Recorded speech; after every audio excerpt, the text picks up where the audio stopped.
Collector உத்தரவிடலாம். தோராய பட்டா நில பரிவர்த்தனை விவகாரம் ஒரே நாளில் சரி செய்யலாம் என எதிர்பார்ப்பு.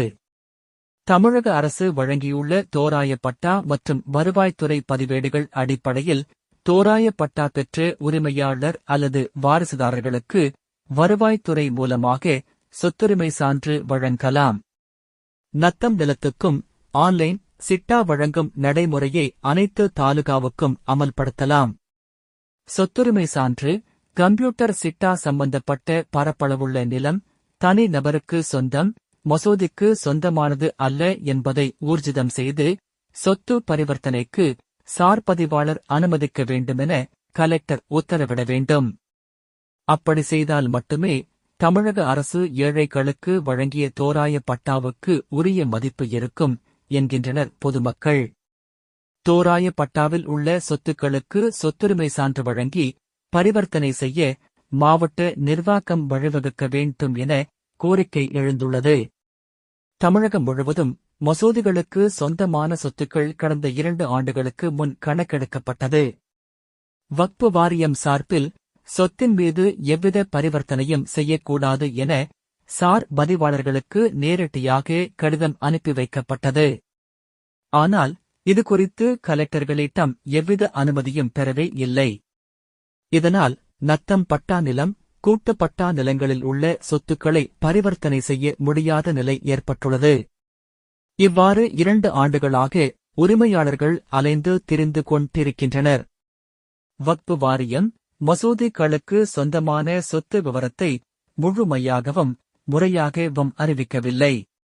உதாரணமாக கிராம நத்தம் நிலத்தில் தோராய பட்டா பெற்று பொதுமக்கள் 30 ஆண்டுகளாக பயன்படுத்தி வரும் சொத்துக்கள் மீதும் தடையை ஏற்படுத்தியுள்ளது.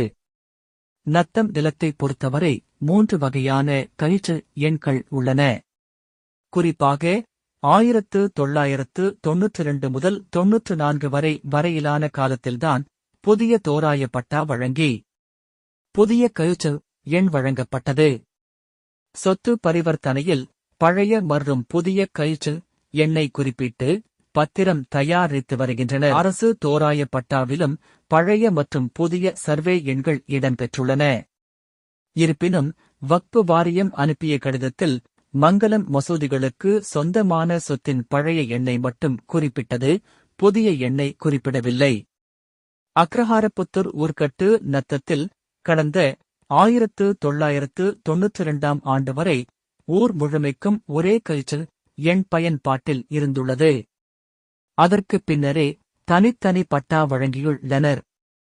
வக்ஃப் வாரியம் பழைய கழிச்சு எண்ணை குறிப்பிட்டதால் ஒட்டு மொத்த கிராம மக்கள் எவ்வித சொத்து பரிவர்த்தனையும் செய்ய முடியாமல் 2 ஆண்டுகளாக பரிதவித்து வருகின்றனர். இதில் வாரிசு ரீதியாகவும் கிரயம் வாயிலாகவும் பலமுறை பத்திரப்பதிவு நடந்த சொத்துக்களை முடக்கியுள்ளது பலரையும் பாதித்துள்ளது. மாவட்ட நிர்வாகத்திடம் மக்கள் முறையிட்டு வருவாய்த்துறை பதிவேடு அடிப்படையில் ஆய்வு நடத்தப்பட்டது. மங்கலம் பகுதி மட்டுமல்ல, அவிநாசி உட்பட மாவட்டத்தின் பல பகுதிகளிலும் இதே நிலைதான் உள்ளது. மசூதிகளின் சொத்துக்களை கண்டறிந்து அதன் மீது மட்டும் தடை விதிக்க வேண்டும். ஒட்டுமொத்த கிராம சொத்துக்கள் மீது பரிவர்த்தனை தடை செய்யக்கூடாது.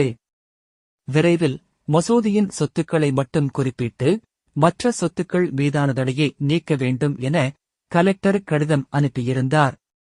அதன் பின்னரும் வக்ஃப் வாரியம் நடவடிக்கை இல்லை. இப்பிரச்சினை எளிய முறையில் மாவட்ட நிர்வாகமே தீர்வு வழங்க முடியும் என பொதுமக்கள் தெரிவித்துள்ளனர்.